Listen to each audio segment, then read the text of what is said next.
കോൺഗ്രസിൽ ആരും മുഖ്യമന്ത്രിയാകാൻ കുപ്പായമിട്ടിറങ്ങിയിട്ടില്ല എന്ന് പ്രതിപക്ഷ നേതാവ് വി ഡി സതീശൻ. 24-നോടാണ് വി ഡി സതീശന്റെ പ്രതികരണം. കോൺഗ്രസിൽ അനൈക്യമുണ്ടെന്ന് അത് CPMന്റെ പ്രചാരണം മാത്രമാണ്. എല്ലാവരും സ്വയം ബോധ്യത്തോടെ UDFന്റെ തിരിച്ചുവരവിന് വേണ്ടിയാണ് ആഗ്രഹിക്കുന്നത്. പാർട്ടി നേതൃത്വം ഒറ്റക്കെട്ടാണ് എന്നും വി ഡി സതീശൻ പറഞ്ഞു. തദ്ദേശ തിരഞ്ഞെടുപ്പിന് ഇനി ദിവസങ്ങൾ മാത്രമേ ബാക്കിയുള്ളൂ. പ്രതിപക്ഷ നേതാവ് വി ഡി സതീശനാണ് ഇപ്പോൾ നമുക്കൊപ്പമുള്ളത്. UDFനെ ഈ തെരഞ്ഞെടുപ്പിൽ നയിക്കുന്നത് വി ഡി സതീശനാണ്. വളരെ ആത്മവിശ്വാസത്തോടെയാണോ ഈ തദ്ദേശ തെരഞ്ഞെടുപ്പിൽ നേരിടുന്നത്? കാരണം കഴിഞ്ഞ 2021 ഒരു സെറ്റ് ബാക്കൊക്കെ ഉണ്ട്. അതൊക്കെ മറികടന്ന് മുന്നോട്ട് വരാൻ കഴിയുമെന്നുള്ള പ്രതീക്ഷയിലാണോ? തീർച്ചയായിട്ടും 2020 സെറ്റ് ബാക്കിനെ കുറിച്ചൊക്കെ നന്നായി പഠിച്ചിട്ടാണ് ഞങ്ങൾ ഈ തെരഞ്ഞെടുപ്പിൻ്റെ മുന്നൊരുക്കങ്ങൾ നടത്തിയത്. എൻ്റെ ഓർമ്മയിൽ ഏറ്റവും നല്ല പ്രാരംഭ പ്രവർത്തനങ്ങൾ നടത്തി, ഏറ്റവും വലിയ മുന്നൊരുക്കം നടത്തി, നല്ല ആത്മവിശ്വാസത്തോടു കൂടി ഒരു ലോക്കൽ ബോഡി തെരഞ്ഞെടുപ്പിനെ പോകാൻ UDF പോകുന്നത് ആദ്യമായിട്ടാണ്.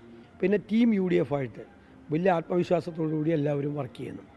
കഴിഞ്ഞ 4.5 വർഷക്കാലം നടന്ന എല്ലാ നിയമസഭാ ഉപതെരഞ്ഞെടുപ്പുകളിലും നമ്മൾ വലിയ നേട്ടങ്ങളുണ്ടാക്കി. ലോക്കൽ ബോഡിയിലേക്ക് നടന്ന ഉപതെരഞ്ഞെടുപ്പുകളിൽ എല്ലായിടത്തും എല്ലാ പ്രാവശ്യവും UDFന് മേൽക്കൈ ഉണ്ടായി. മാത്രമല്ല UDF എന്ന് പറയുന്നത് ഇപ്പോൾ വെറും കുറേ രാഷ്ട്രീയ പാർട്ടികളുടെ മുന്നണി മാത്രമല്ല, അതിനപ്പുറമായിട്ട് UDFൻ്റെ അടിത്തറ വിപുലമായിട്ടുണ്ട്. അത് ഇനിയും വിപുലമാക്കും. ഈ തെരഞ്ഞെടുപ്പുമായി ബന്ധപ്പെട്ട് ഈ പിണറായി വിജയൻ സർക്കാർ കുറച്ച് ക്ഷേമാനുകൂല്യങ്ങൾ പ്രഖ്യാപിച്ചിട്ടുണ്ട്. ക്ഷേമ പെൻഷൻ വർദ്ധിപ്പിച്ചടക്കം. ഇത്തരം ജനപ്രിയ പ്രഖ്യാപനങ്ങൾ ഏതെങ്കിലും തരത്തിൽ UDFന് മുന്നേറ്റത്തിന് വിഘാതമാകുമോ? അങ്ങനെ കരുതുന്നുണ്ടോ? ഈ പ്രഖ്യാപനങ്ങൾ ഗവൺമെൻറ്റിനെ ഒന്നുകൂടി ജനങ്ങളുടെ മുമ്പിൽ പരിഹാസ്യമാക്കി. ഒന്നാമത്തെ കാര്യം, 2500 രൂപ പെൻഷൻ കൊടുക്കാമെന്ന് 2021 ഓഫർ ചെയ്താൽ 4.5 കൊല്ലം ചില്ലിക്കാശ് കൂട്ടി കൊടുത്തില്ല. പെൻഷൻ തന്നെ മുടങ്ങി പല പ്രാവശ്യം. ഇലക്ഷൻ പ്രഖ്യാപിക്കുന്നതിൻ്റെ തലയാഴ്ച ഈ 1600 2000 രൂപയാക്കുമ്പോൾ ആളുകൾ ചിരിക്കുകയാണ്. അപ്പോൾ ഇത് ഒരു തെരഞ്ഞെടുപ്പ് സ്റ്റണ്ടാണ്. തെരഞ്ഞെടുപ്പ് കാലത്ത് മാത്രം ചെയ്യുന്ന ഒരു ഇടപാടാക്കി അത് ജനങ്ങൾ കാണുകയാണ്. കേരളത്തിലെ ജനങ്ങൾ അങ്ങനെ പരിഹസിക്കാൻ പറ്റില്ല. സാധാരണ തെരഞ്ഞെടുപ്പുകൾ വരുമ്പോൾ UDFന് മേൽ CPM ആരോപിക്കുന്നതാണ് BJP അന്തർധാര. ഇപ്പോൾ UDF അത് തിരിച്ചു ചൂണ്ടിക്കാണിക്കണം. എന്താണ് അതിൻ്റെ അടിസ്ഥാന ആരോപണത്തിൻ്റെ? അതിൻ്റെ അടിസ്ഥാനം മുഖ്യമന്ത്രിക്കും അദ്ദേഹത്തിൻ്റെ കുടുംബത്തിനും നേരെ ഉയർന്നിരിക്കുന്ന ആരോപണങ്ങളാണ്. അവിടെ സെറ്റിൽ ചെയ്തു അവിഹിതമായ, ഞാനല്ലേ ആദ്യം പറഞ്ഞത്, അജിത് കുമാറിനെ പറഞ്ഞയച്ച RSS നേതാവിനെ തൃശ്ശൂരിൽ കണ്ടെന്ന്. തൃശ്ശൂർ പൂരം കലക്കി. തൃശ്ശൂർ BJPക്ക് ജയിക്കാനുള്ള അന്തരീക്ഷം CPM ഉണ്ടാക്കി കൊടുത്തു. അതോടുകൂടി കരുവന്നൂർ കേസ് ഒതുക്കി തീർത്തു. കൊടകര കേസ് തിരിച്ച് സഹായിച്ചു കൊടുത്തു. SNC ലാവ്ലിൻ കേസ് 36 പ്രാവശ്യം ഡൽഹിയിൽ വിളിക്കുകയാണ്. CBI അഭിഭാഷകം പോവില്ല. ധാരണയാണ്. എല്ലാ സംസ്ഥാനങ്ങളിലെയും BJP ഇതര മുഖ്യമന്ത്രിമാരെയും മന്ത്രിമാരെയും EDയും CBIയും വേട്ടയാടുമ്പോൾ ഇവിടെ EDയും CBIയും പ്രൊട്ടക്റ്റ് ചെയ്യാൻ കേരളത്തിലെ മുഖ്യമന്ത്രി ധാരണയാണെന്ന് വെച്ചാൽ കൃത്യമായ ധാരണയാണ്. പക്ഷേ പിണറായി വിജയന് നേട്ടം ഉണ്ടാകും. പക്ഷേ CPMനെയും കൊണ്ട് ഈ ധാരണ പോവുള്ളൂ, സംശയം വേണ്ട. വെള്ളാപ്പള്ളി നടേശൻ അടുത്ത കാലത്തായി നടത്തുന്ന പ്രതികരണങ്ങൾ, അദ്ദേഹം ഇപ്പോഴും നവോത്ഥാന സമിതിയുടെയും മറ്റും ചെയർമാനായിരിക്കുന്നു.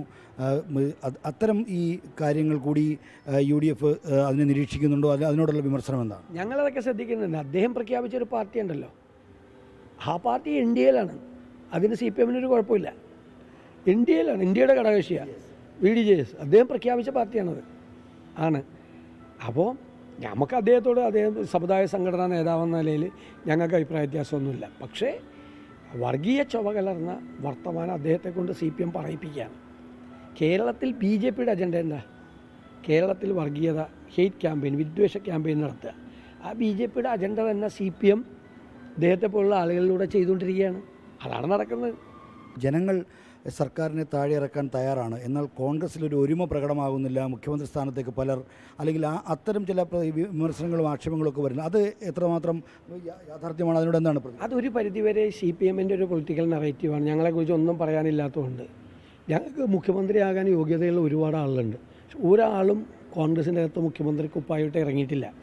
എല്ലാവരും സ്വയബോധ്യത്തോടു കൂടി ഞങ്ങളുടെ എല്ലാം എയിം ഇത് തിരിച്ചുകൊണ്ടുവരാണ്. അത് കഴിയുമ്പോൾ പാർട്ടിക്കൊരു സമയമുണ്ട്, അവർ തീരുമാനിച്ചോളും.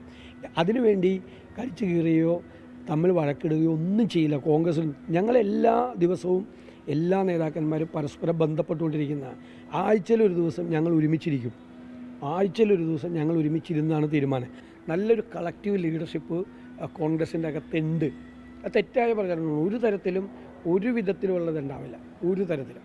UDFൻ്റെ തദ്ദേശ തെരഞ്ഞെടുപ്പിൽ UDF നയിക്കുന്ന UDF ചെയർമാൻ പ്രതിപക്ഷ നേതാവ് അടക്കമുള്ള ആളുകൾ നല്ല ആത്മവിശ്വാസത്തിലാണ്. വലിയ വിജയം ഈ തദ്ദേശ തെരഞ്ഞെടുപ്പിൽ ആവർത്തിക്കാൻ കഴിയുമെന്ന് അല്ലെങ്കിൽ നേടാൻ കഴിയുമെന്ന പ്രതീക്ഷയാണ് പ്രതിപക്ഷ നേതാവ് പ്രകടിപ്പിക്കുന്നത്. തിരുവനന്തപുരത്ത് നിന്ന് അഭിലാഷ് തൊഴിലുംകൂടിനൊപ്പം ആർ ശ്രീജിത്ത്, 24.